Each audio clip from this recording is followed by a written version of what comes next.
How do you expect to stand up for yourself if you don't know what you stand for? How do you expect to reach your goals and dreams in life if you don't know what your goals and dreams are?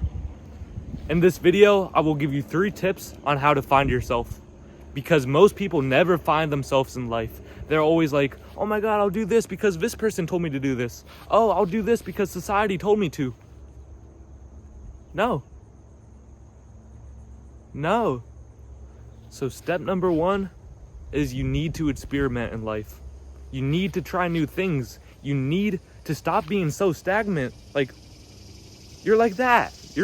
So try new things. Jean-Michel Basquiat is a famous artist, and he experimented.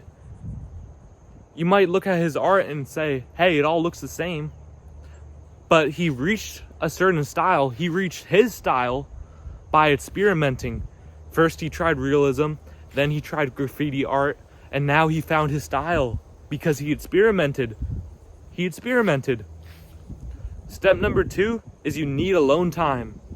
You're surrounded by everybody else.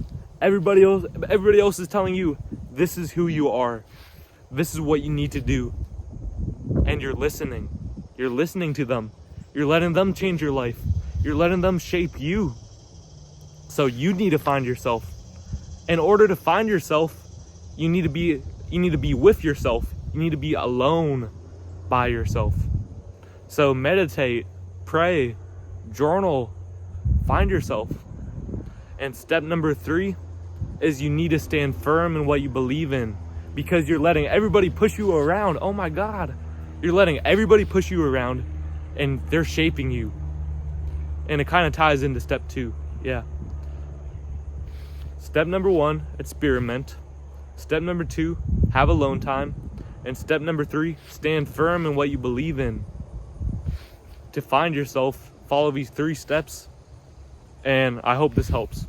So thank you for watching. I'm Chris from Deep Roots. I talk about how to grow as a person, and I also talk about how to grow closer to God. If you want to watch more videos, click here.